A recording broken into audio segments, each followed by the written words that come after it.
De retour ici au village des recruteurs de Villeurbanne, 4e édition jusqu'à demain soir avec Pierre Malochet. Bonjour, vous êtes secrétaire général de la Fédération régionale des travaux publics. Les travaux publics présents ici sur le village des recruteurs. Première question, quel type de poste vous proposez concrètement ? Alors déjà, il faut expliquer très brièvement ce que c'est que les travaux publics. Les travaux publics, c'est tous ceux qui construisent les infrastructures, qui aménagent le territoire urbain et rural. Donc c'est les routes, les canalisations d'eau, d'assainissement, les réseaux secs, tout ce qui est pose électrique, des câbles électriques, du gaz, et puis c'est tous les terrassements, c'est les ouvrages d'art, donc les ponts, les viaducs, les tunnels, voilà, en grande majorité. Et les voies ferrées, excusez-moi, j'ai oublié ça, qui n'est pas négligeable non plus. Et tout ce qui concerne les transports urbains, donc les voies de tram, des choses comme ça, les métros, tout ça, ce sont des entreprises de travaux publics qui sont amenées à effectuer ce type de travaux. Alors les métiers ? Alors les métiers, on va de l'ouvrier à l'ingénieur.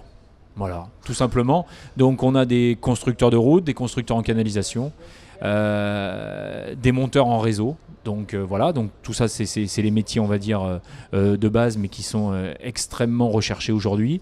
Et puis ensuite vous avez tout l'encadrement, chef d'équipe, chef de chantier, conducteur de travaux. Donc ces personnes-là sont amenées à superviser des petits chantiers, des plus gros et des très gros chantiers. Et puis ensuite, vous avez les ingénieurs qui supervisent tout ça et les directeurs de travaux qui sont là, comme on commence, on est dans l'encadrement très très haut. Et puis on a toutes les personnes qui sont également dans les bureaux d'études, donc qui sont amenés, eux, à planifier, à organiser, à faire les maîtrises, enfin, on va dire les évaluations des chantiers et leur suivi également. Et bien sûr, on a des chefs d'entreprise. Ce sont des métiers très, très divers, très, très larges. Ce sont des métiers aussi qui évoluent beaucoup parce que qui dit travaux publics, on imagine tout de suite l'ouvrier avec le marteau-piqueur au bord de la route. C'est ça, mais c'est pas seulement ça aujourd'hui. Tout le monde est connecté aujourd'hui parce que aujourd'hui le numérique a une place de plus en plus importante dans la profession. Alors on parle beaucoup de BIM, alors c'est un terme un peu compliqué, mais ni plus ni moins aujourd'hui on est capable de prévoir les travaux en 3 dimensions. Et puis ensuite on a toute cette réflexion dans l'entreprise, c'est-à-dire prendre en compte le numérique, simplifier la vie à la fois des ouvriers, des superviseurs, de l'encadrement et puis également du maître d'ouvrage pour qu'il se rende compte de l'évolution régulière, immédiate on va dire de son chantier. Et donc aujourd'hui, l'ouvrier est amené à avoir une tablette, ni plus ni moins, pour faire le compte-rendu de ce qu'il a fait, où est-ce qu'il en est, faire passer ses problématiques. Son supérieur hiérarchique va lui pouvoir commander immédiatement les matériaux, le matériel dont il va avoir besoin pour la gestion de son chantier, et etc., etc. Et ensuite, tout est centralisé pour pouvoir ensuite éditer les factures, le suivi. Donc je dirais, aujourd'hui, le numérique est on est dans la première partie, et demain, ce sera encore plus important, mais oui, je pense qu'on est tous amenés à être connectés maintenant, matin, midi et soir, je dirais. Ça veut dire qu'ici, sur le village des recruteurs, la perle rare, s'il y en avait une que vous recherchez, ce serait l'ouvrier avec une fibre numérique ou peut-être geek ? Aujourd'hui, c'est la bonne volonté. Aujourd'hui, il faut avoir envie de travailler, hein, ça c'est primordial. Et après, on est dans une profession où on peut amener une personne qui a un niveau 5, hein, un CAP ou un niveau CAP, jusqu'à aujourd'hui un niveau d'ingénieur. Les formations, elles peuvent se faire au sein de l'entreprise via la formation continue, ou via l'alternance, contrat de professionnalisation, contrat d'apprentissage. Donc là-dessus, il n'y a aucune difficulté. Quelqu'un qui est motivé, qui a envie de travailler dans les travaux publics, puisqu'on travaille en grande partie à l'extérieur, sauf les personnes qui sont dans les bureaux d'études. Donc aujourd'hui, il faut une bonne volonté et on est aujourd'hui en capacité à amener un jeune ou un moins jeune à évoluer au sein de l'entreprise. Voilà, il n'y a aucune difficulté là-dessus. Donc, quelle que soit la bonne volonté. Aujourd'hui, on cherche à recruter beaucoup, puisqu'on vient de passer une période de crise très difficile. Et aujourd'hui, au moins pour les 2-3 ans qui viennent, on est en période de croissance.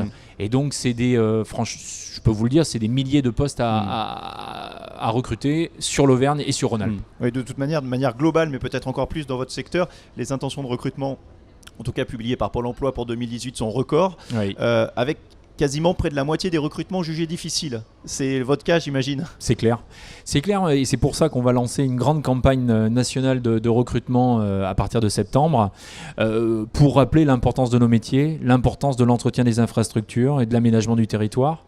Et donc, il faut qu'on qu'on soit force de proposition, qu'on soit inventif pour attirer les jeunes de demain et les adultes d'aujourd'hui dans nos entreprises, puisque alors on fait un peu de pub, mais c'est important. Aujourd'hui, les salaires sont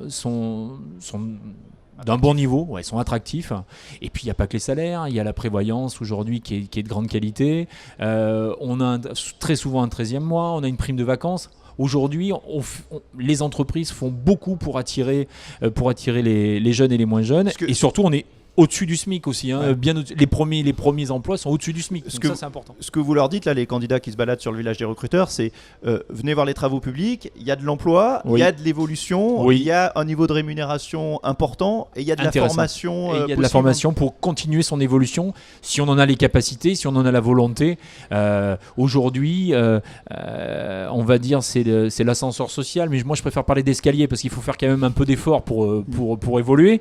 Mais aujourd'hui, on a encore beaucoup d'ouvriers qui ont démarré ouvriers et qui 10-15 ans plus tard, soit ont repris une entreprise, soit sont dans l'encadrement de l'entreprise. Donc ça, aujourd'hui, c'est une vraie réalité et on fait partie encore des derniers secteurs qui permettent cette évolution-là. Une toute dernière chose, un dernier mot, parce que forcément, on y pense aussi quand on pense aux travaux publics. La question de la pénibilité. Aujourd'hui, c'est quelque chose qui vous impacte négativement Alors aujourd'hui, je ne vais pas vous dire que la pelle et la pioche n'existent plus, ils ne sont plus du tout utilisés dans la profession. Ce serait faux, ce serait mentir. Par contre, aujourd'hui, la mécanisation est omniprésente. Et il n'y a plus de gros efforts, c'est-à-dire que nous, toutes les bordures, quand on le fait autour des trottoirs, autour des routes, etc., aujourd'hui sont portées par un mini-engin qui, lui, va poser. Il n'y aura plus qu'à ensuite souder, rapprocher, par exemple, les bordures. Aujourd'hui, il n'y a plus de manutention comme il y a pu y en avoir il y a 20 ou 30 ans. Tout évolue fortement puisque ça, on le prend en compte fortement dans notre profession.